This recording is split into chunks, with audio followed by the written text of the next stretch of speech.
Flying tiger line flight 939. ഈ flight Lockheed L1049 super constellation എന്ന മോഡലിലുള്ള plain March 16, 1949 Pacific ഓഷൻ്റെ മുകളിൽ കാണാതായി. അതിനും വലിയൊരു അത്ഭുതപ്പെട്ട ഒരു കാര്യം എന്താണെന്ന് വെച്ചാൽ ഈ പ്ലെയിനിലെ പാസഞ്ചേഴ്സ് ഒരു വെൽ ട്രെയിൻഡ് US മിലിറ്ററി കമാൻഡേഴ്സാണ്. ഈ പ്ലെയിൻ 96 മിലിറ്ററി പാസഞ്ചേഴ്സുമായിട്ട് കാലിഫോർണിയയിലെ ട്രാവിസ് മിലിറ്ററി എയർബേസിൽ നിന്നും ടേക്ക് ഓഫ് ചെയ്തു. ഈ പ്ലെയിൻ എന്നിട്ട് നേരെ യാത്ര തിരിച്ചത് സൗത്ത് വിയറ്റ്നാമിലെ സിയാഗോൺ എന്ന സ്ഥലത്തുള്ള ടോൺ സാൻ നുട്ട് ഇൻ്റർനാഷണൽ എയർപോർട്ടിലേക്കായിരുന്നു. എന്നിട്ട് എന്താണ് സംഭവിച്ചതെന്ന് ആർക്കും ഇതുവരെ അറിഞ്ഞിട്ടില്ല. അത് സൗത്ത് പസഫിക് ഓഷനിലെ എവിടെയോ കാണാതായി. അങ്ങനെ നമ്മളുടെ സൂപ്പർ കോൺസ്റ്റലേഷൻ ഗുവാമിലെ ആൻഡർസൺ എയർഫോഴ്സ് ബേസിൽ റീഫ്യൂലിങ്ങിനായി നിർത്തി. അങ്ങനെ ഈ സൂപ്പർ കോൺസ്റ്റലേഷൻ ഫിലിപ്പീൻസിലെ ക്ലർക്ക് എയർബേസിലേക്കും പോകുന്ന സമയത്താണ് ഇത് കാണാതായത്. ഫ്ലൈറ്റിലുണ്ടായിരുന്ന 107 പാസഞ്ചേഴ്സും മിസ്സിംഗ് ആണ് എന്നും മരിച്ചു പോയി എന്നും അസ്യൂം ചെയ്യാൻ തുടങ്ങിയവർ. പസഫിക് ഹിസ്റ്ററിയിൽ ഈ സൂപ്പർ കോൺസ്റ്റലേഷൻ ഏറ്റവും വലിയ സീ സെർച്ചും എയർ സെർച്ചുമായി കാണപ്പെടുന്നു.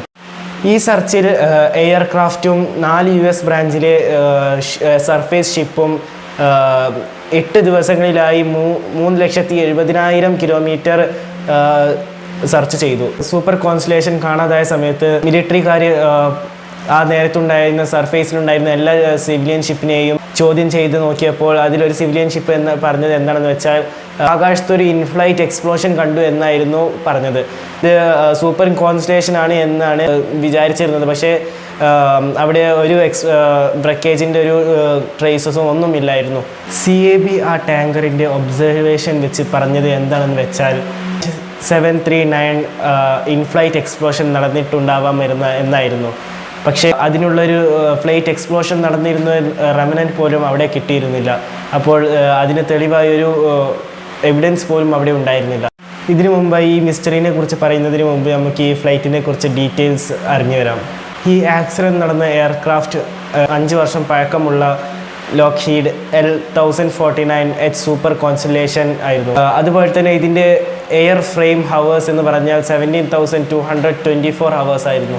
അതുപോലെ തന്നെ ഈ പ്ലെയിൻ ക്യാരി ചെയ്തിരുന്നത് In this flight, there are 11 American crew members and 96 military passengers. This flight, operating for military, is with the Flying Tiger Line Company. March 14, 1962, 5:45 കാലിഫോർണിയയിലെ ട്രാവിസ് എയർബേസിൽ നിന്നും flight 739 സിയാഗോയിലേക്ക് നേരെ പുറപ്പെട്ടു. ഇവിടെ ഇവർക്ക് 4 റീഫ്യൂലിംഗ് സ്റ്റോപ്സ് ഉണ്ടായിരുന്നു. ഒന്ന് Honolulu international airport in Hawaii, lake island airfield, Anderson airbase in Guam, clerk airbase in Philippines. March 15, 11:45 ഈ flight ഗുവാമിലെ Anderson എയർബേസിൽ എത്തിച്ചേർന്നു. അങ്ങനെ ഗുവാമിൽ നിന്നും പുറപ്പെട്ട് ഹവായിലെ ഹോണോലുലു ഇൻ്റർനാഷണൽ എയർപോർട്ടിലെ ചെറിയൊരു മെയിൻ്റനൻസ് എൻജിൻ 1-ലും എൻജിൻ 3-ലും ഉണ്ടായതിനു ശേഷം പ്ലെയിൻ കുറച്ച് ഡിലേ ആയി അവിടെ നിന്നും പുറപ്പെട്ടു.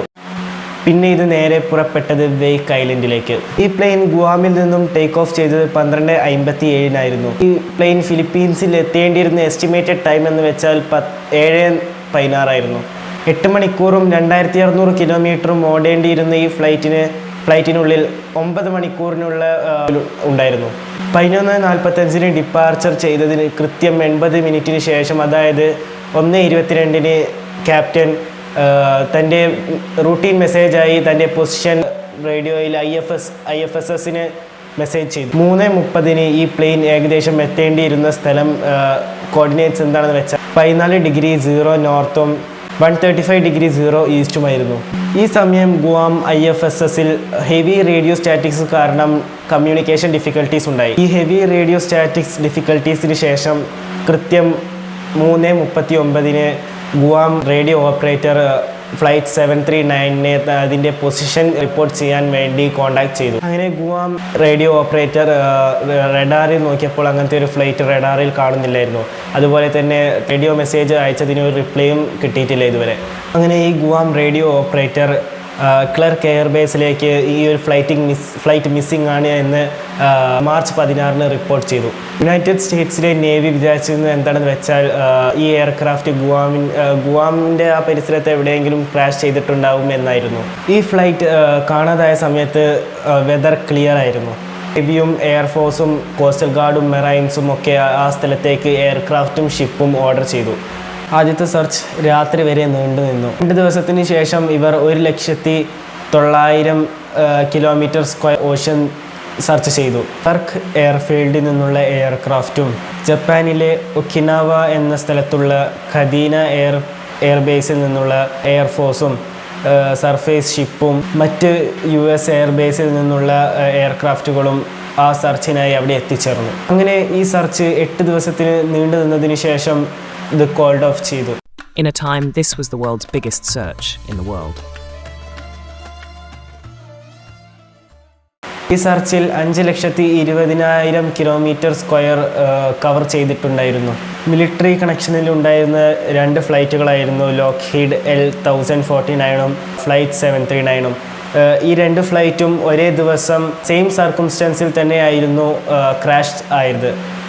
അപ്പോൾ ഈ ഒരു പ്രശ്നം 2 എയർലൈൻ ഓഫീഷ്യൽസിനും പ്രസ്സിനും ഈ ഒരു പ്ലെയിൻ ക്രാഷിന് പിന്നിൽ ഒരു അട്ടിമറി ഉണ്ടായിരുന്നു, അല്ലെങ്കിൽ ഒരു ഗൂഢാലോചന ഉണ്ടായിരുന്നു എന്നുള്ള സജഷൻസ് വരാൻ തുടങ്ങി.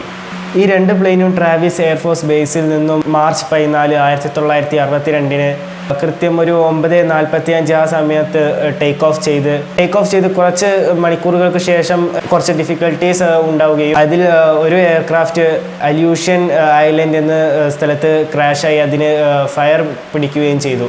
ആ അല്യൂഷൻ ഐലൻഡിൽ ക്രാഷായ പ്ലെയിനിൽ ഉണ്ടായിരുന്നത് സീക്രട്ട് മിലിറ്ററി കാർഗോ ആയിരുന്നു. ഫ്ലൈയിങ് ടൈഗർ ലൈൻ എയർലൈൻ ഒരു റീസൺ പറഞ്ഞതായി കേട്ടിട്ടുണ്ട്. ഈ 2 ഫ്ലൈറ്റിലും അട്ടിമറി ഉണ്ടായിട്ടുണ്ടാകാം, അല്ലെങ്കിൽ ഫ്ലൈറ്റ് 739ഉം അതിൻ്റെ പാസഞ്ചേഴ്സിനെയും കിഡ്നാപ്പ് ചെയ്തിട്ടുണ്ടാകാം എന്നായിരുന്നു ഫ്ലൈയിങ് ടൈഗർ ലൈൻ ഫ്ലൈറ്റ് പറഞ്ഞിട്ടുള്ളത്.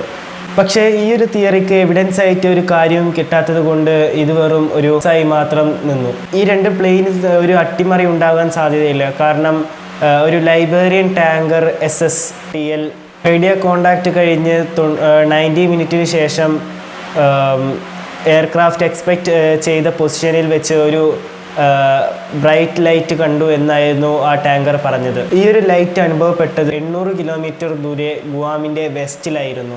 അവർ ആ ലൈറ്റിനെ ഫോളോ ചെയ്ത് നോക്കിയപ്പോൾ 2 റെഡ് ലൈറ്റ്സ് 2 ഡിഫറെൻറ്റ് സ്പീഡിലായിട്ട് ഓഷ്യനിലേക്ക് വീഴുന്നതാണ് അവർ കണ്ടത്. പക്ഷേ അവർ ആ ഫയർബോൾസ് വീണ സ്ഥലത്തേക്ക് പോയി നോക്കിയപ്പോൾ അവിടെ ഒരു ഫ്ലൈറ്റ് എക്സ്പ്ലോഷൻ നടന്നൊരു ട്രേസസും അവിടെ അവർ കണ്ടില്ല. 6 മണിക്കൂറിൻ്റെ സെർച്ചിന് ശേഷം അവർ ഗുവാമിലെ കോസ്റ്റൽ ഗാർഡിനെ വിളിച്ചു. ഇപ്പോൾ US മിലിറ്ററി ഒഫീഷ്യൽസിന് സംശയം തോന്നി ഈ ടാങ്കർ പറഞ്ഞ ഒരു എക്സ്പ്ലോഷൻ ആ മിസ്സിംഗ് ഫ്ലൈറ്റ് ആയിരിക്കുമെന്നായിരുന്നു. പിന്നെ ഈ ഫ്ലൈയിങ് ടൈഗർ ലൈൻ പറഞ്ഞത് എന്താണെന്ന് വെച്ചാൽ ഇവിടെ ഒരു എക്സ്പ്ലോഷൻ നടന്നിരിക്കാമെന്നായിരുന്നു അവർ പറഞ്ഞത്. പക്ഷേ ഈ ഓപ്പറേഷൻ്റെ എക്സിക്യൂട്ടീവ് വൈസ് പ്രസിഡന്റ് പറഞ്ഞത് എന്താണെന്ന് വെച്ചാൽ ഇങ്ങനത്തെ നോർമൽ കേസസ് എക്സ്പ്ലോഷൻ നടക്കാൻ സാധ്യതയില്ല എന്നായിരുന്നു. പിന്നെ അഡീഷണലി അദ്ദേഹം പറഞ്ഞത് എന്താണെന്ന് വെച്ചാൽ അത്രയ്ക്കും പവർഫുൾ ആയിട്ടുള്ള ഒരു സാധനവും ക്രാഫ്റ്റിൽ ഉണ്ടായിരുന്നില്ല എന്നായിരുന്നു. ഈ CAB ടാങ്കർ ക്രൂവിലെ ഒബ്സർവേഷൻ വഴി പറഞ്ഞത് എന്താണെന്ന് വെച്ചാൽ ഈ ഫ്ലൈറ്റ് മിഡ് എയറിൽ എക്സ്പ്ലോഡ് ആയിട്ടുണ്ടാകാം എന്നായിരുന്നു. പിന്നെ അവിടെ ഒരു ബ്രേക്കേജും ഇല്ലാത്തത് കാരണം ഏജൻസിക്ക് ഇതിൻ്റെ കാരണം എന്താണെന്ന് തെളിയിക്കാൻ കഴിഞ്ഞിട്ടില്ല. നിങ്ങൾക്ക് ഈ വീഡിയോ ഇഷ്ടപ്പെട്ടിട്ടുണ്ടെങ്കിൽ ലൈക്ക് ചെയ്യുക, കമൻറ്റ് ചെയ്യുക, സബ്സ്ക്രൈബ് ചെയ്യുക, തൊട്ടടുത്തുള്ള ബെല്ലൈക്കൺ ക്ലിക്ക് ചെയ്യുക.